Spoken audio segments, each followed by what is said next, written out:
de las solicitaciones sísmicas en la dirección de X, en la dirección de Y, teniendo en cuenta los desplazamientos, y las rotaciones en planta para tener en cuenta los efectos de torsión. Esos tres grados de libertad por cada nivel deberán ser considerados en un análisis de tipo edificio de modelo tipo CORE. Entonces, eso significa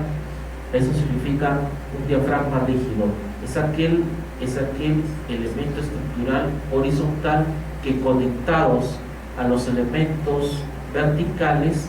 los integra de tal manera que los desplazamientos resultan ser comunes en todas las direcciones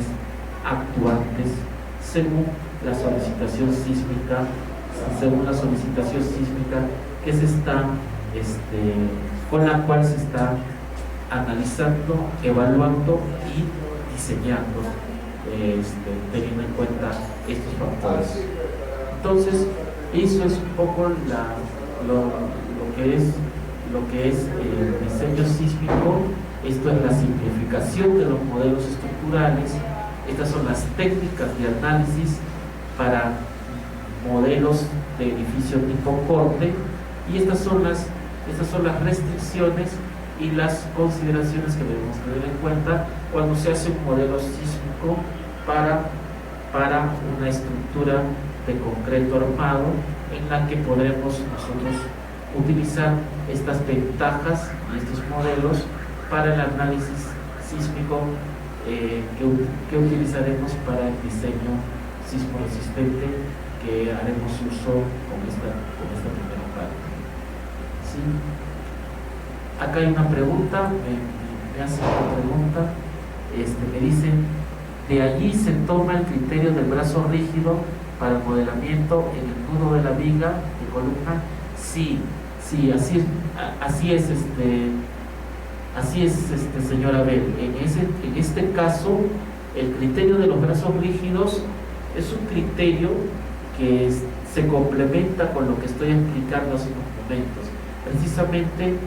el criterio de los brazos rígidos se usó con mucho éxito, se usó en la década de los años 50, en las que las computadoras, por la capacidad limitada en memoria, no podían hacer cálculos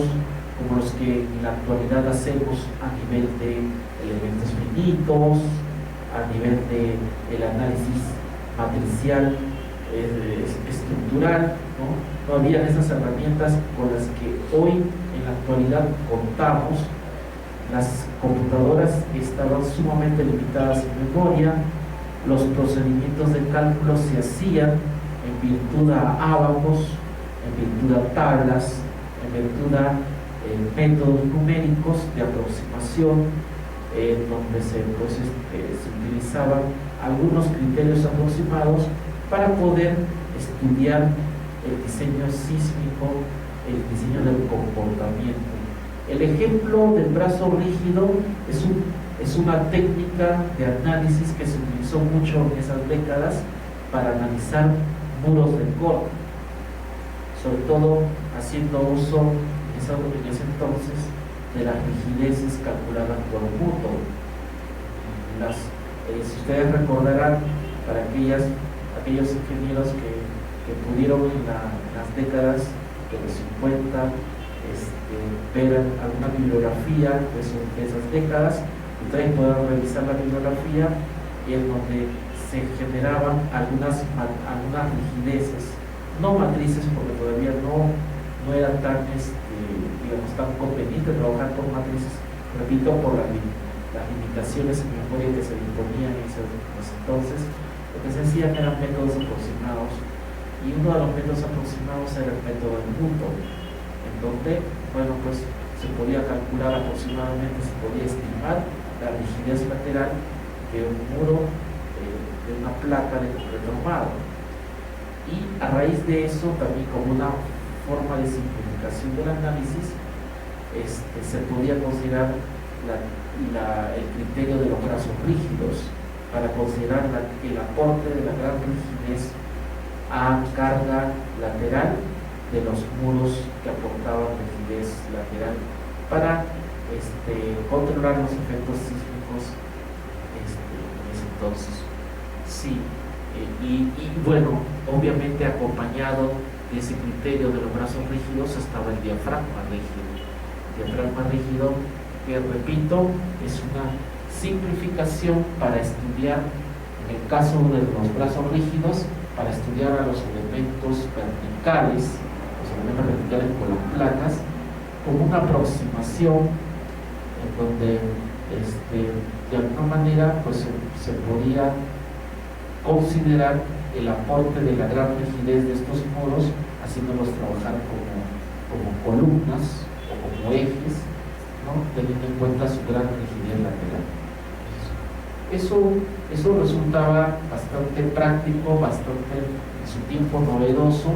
porque ayudó a muchos ingenieros de la época, ayudó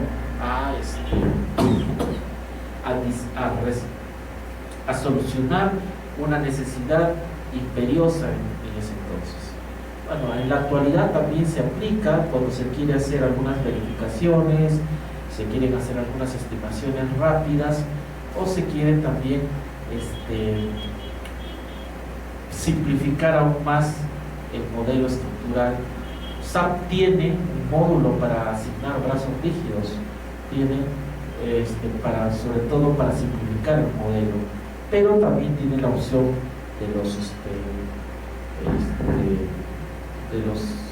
los muros, ¿no?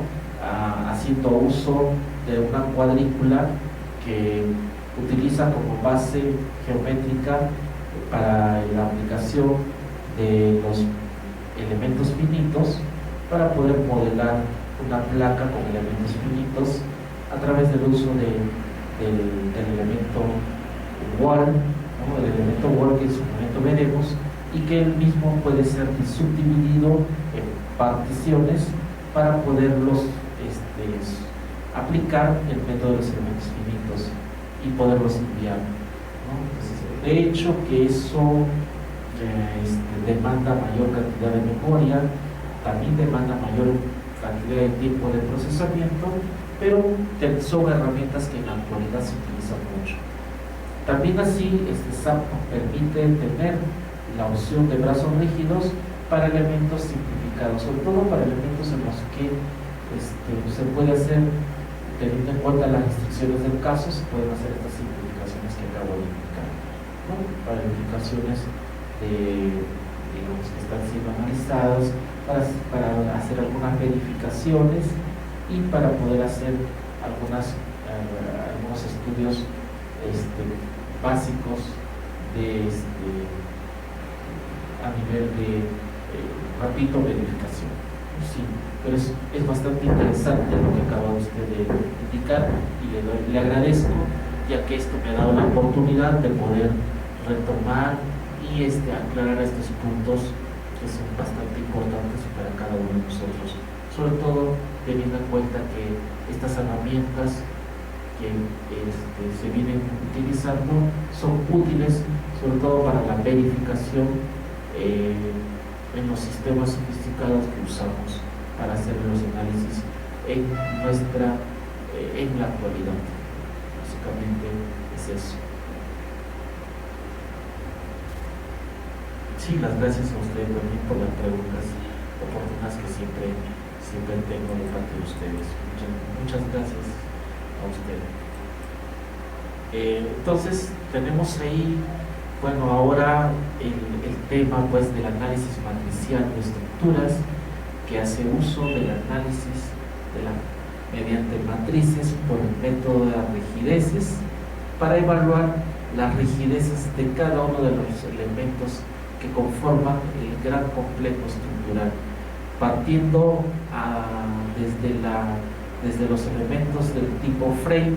que son los elementos viga, los elementos columna, y terminando hasta los elementos shell, que son los elementos de área, ¿no? A los cuales, de acuerdo a ciertas características, se les va diferenciando por elementos del tipo shell, tipo membrana, o elementos del tipo shell del tipo cáscara, o de elementos shell del tipo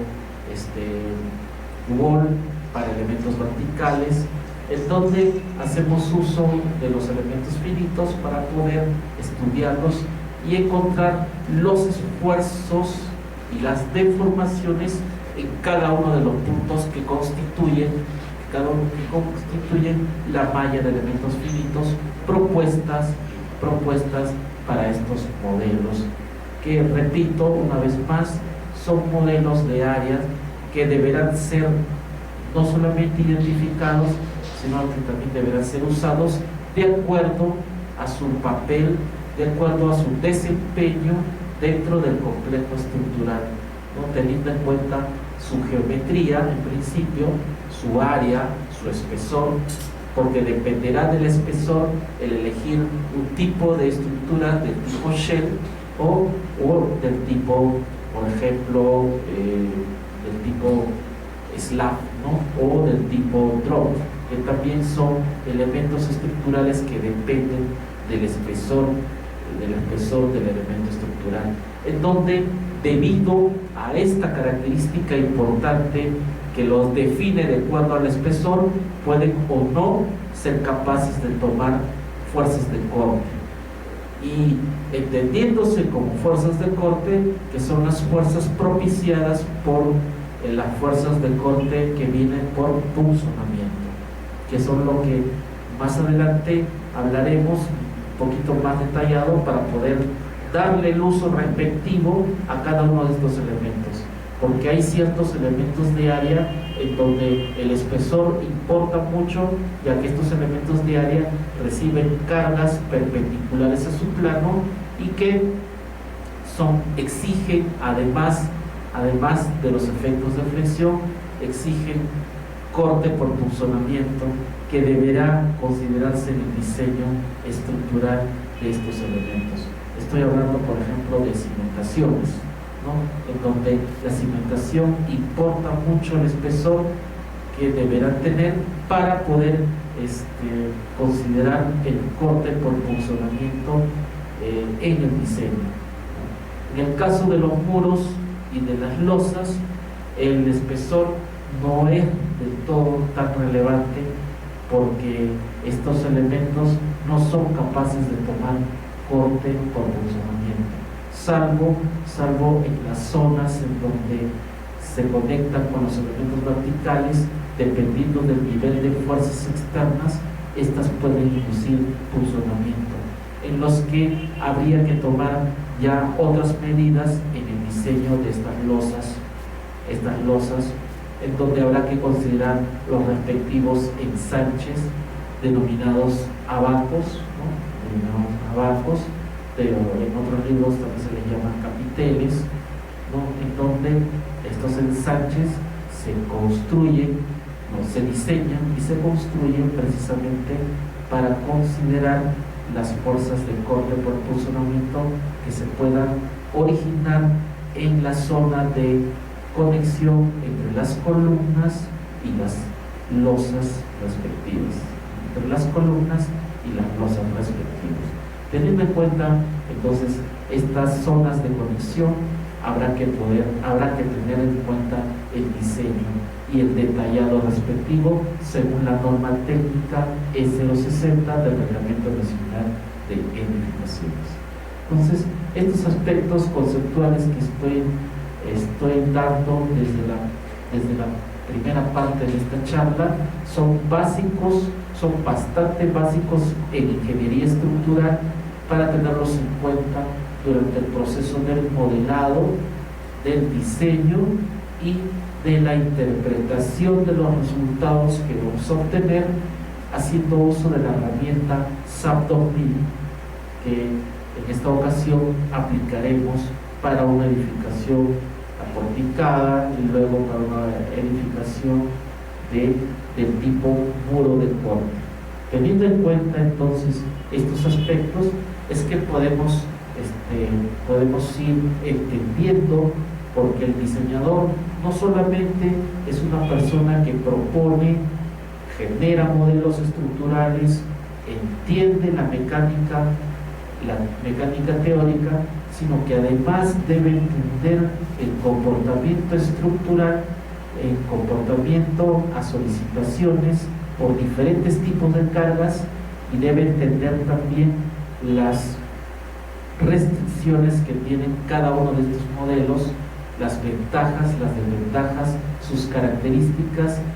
¿no?, para poder potenciar la estructura de la mejor manera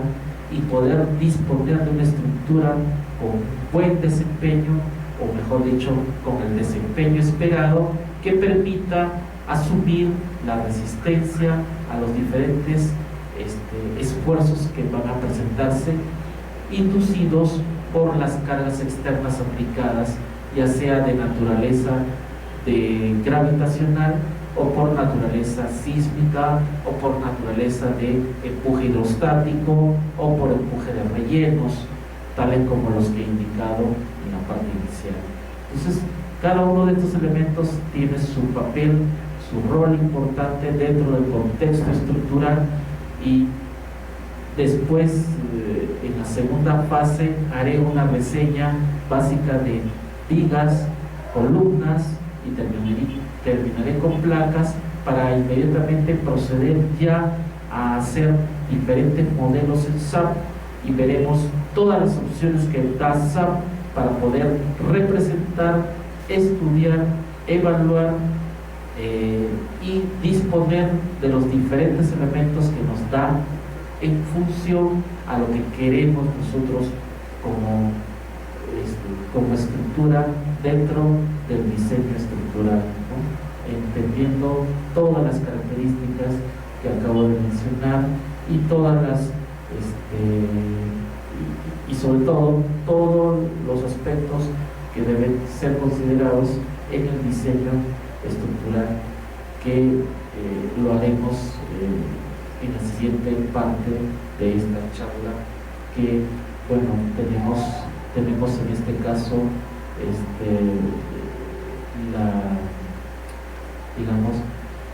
tenemos en este caso la oportunidad de hacerles llegar a cada uno de ustedes,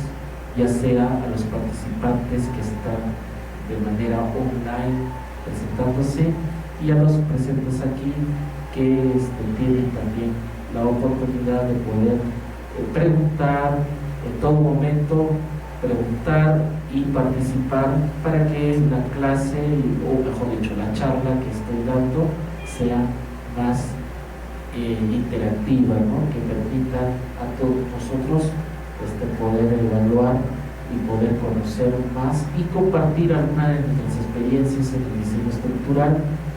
encaminado siempre a tratar de utilizar los elementos estructurales de la mejor manera, potenciando así el esquema estructural en su forma integral. Entonces, de esa manera creo que debemos tener en cuenta todos estos aspectos que estamos viendo, y que en su momento pues deben tenerse en cuenta para el diseño. Bueno, acá también tengo justamente lo que les decía hace un momento, los diferentes tipos de articulaciones, diferentes tipos de restricciones en los apoyos de una columna. Ahí está, miren, ahí está lo que les explicaba, los coeficientes K que castigan a las longitudes reales, a las alturas reales de las columnas. Ahí están los diferentes coeficientes, ¿no? Entonces, esto debe tenerse en cuenta cuando se estudian las columnas esféricas.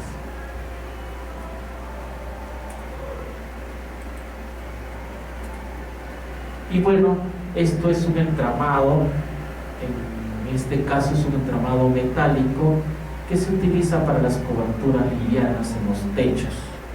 ¿no?, para poder brindar protección a los techos de los últimos niveles, para la cobertura que permita proteger a la estructura en los últimos niveles, ¿no? Son techos livianos, pueden ser de estructuras metálicas, pueden ser de madera, ¿no? Etcétera. Hay diferentes configuraciones, tan simples como complicadas resulte la arquitectura propuesta, ¿no? Y son estructuras que trabajan básicamente a esfuerzos de compresión y atracción por cada uno de los elementos que conforman las retículas para estas estructuras. Esta es un poco la parte de cómo se comportan los edificios altos, ¿no? Sometidos a viento, que también es otro tipo de cargas que, si bien es cierto, no lo he detallado en esta charla por tratarse de una edificación de baja altura, ¿no? Y que para edificaciones de gran altura esta parte sí es importante tenerla en consideración, dado que las edificaciones altas sí se encuentran expuestas a fenómenos de impacto de fuerzas y esfuerzos debido a las ráfagas de viento, que son el efecto del viento sobre edificaciones altas, ¿no? Entonces, se producen precisamente estos esfuerzos, que son los esfuerzos de compresión debido al efecto del viento. Se producen también los efectos de momentos de vuelco, los momentos flectores y los esfuerzos cortantes. Entonces,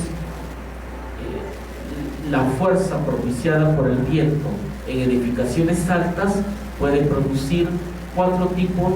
de reacciones en edificaciones altas. Las primeras reacciones son la inducción de esfuerzos de compresión en los elementos estructurales verticales. Luego, en todo el conjunto se pueden presentar momentos de vuelco, ¿no? Imponiéndose un par de fuerzas que produce un momento de volteo, provocando el vuelco. Puede producirse el efecto de los momentos flectores, manifestándose la flexión en el edificio, o puede producirse los esfuerzos de corte, ¿no? Muy similares a los que produce el sismo en un edificio de esta naturaleza. Estos son los efectos internos que las estructuras como reacción ofrecen ante cargas aplicadas tales como el viento, en este caso, que se presentan para edificaciones de gran altura. En edificaciones de baja altura, la influencia del viento prácticamente es muy pequeña, por eso que suele también despreciarse el efecto del viento para edificaciones de poca altura. Pero en edificaciones de gran altura sí es bastante importante tener en cuenta el efecto del viento, que, como repito, producen estos 4 tipos de reacciones propiciadas por el edificio de gran altura. En principio, esfuerzos de compresión, momentos de volcadura, momentos flectores y esfuerzos de corte. Bueno, esto es lo que yo puedo en esta primera parte tener en cuenta para el diseño estructural, teniendo en cuenta las edificaciones de gran altura, ¿no? Y en planta, al igual que en la parte sísmica, en planta se producen también efectos de rotación en planta, al igual que en el caso sísmico, cuando los esfuerzos son bastante importantes, ¿no? Esto es el efecto de cargas laterales en edificaciones de albañilería, donde trabajan los muros portantes. La transmisión de cargas también en elementos de también albañilería confinada, donde trabajan los muros portantes, ¿no? Las cimentaciones que se adaptan de acuerdo a las necesidades estructurales y se adaptan también de acuerdo a las características del suelo de cimentación, el suelo donde se va a cimentar, que pasaremos a hablar esto en la siguiente parte, la parte de cimentaciones, y que bueno, ya llegando siendo ya la 1:03, podremos hacer una pausa en esta charla técnica que tenemos el día de hoy. Pasaremos a hacer una pausa, reiniciamos a las 3 de la tarde y bueno,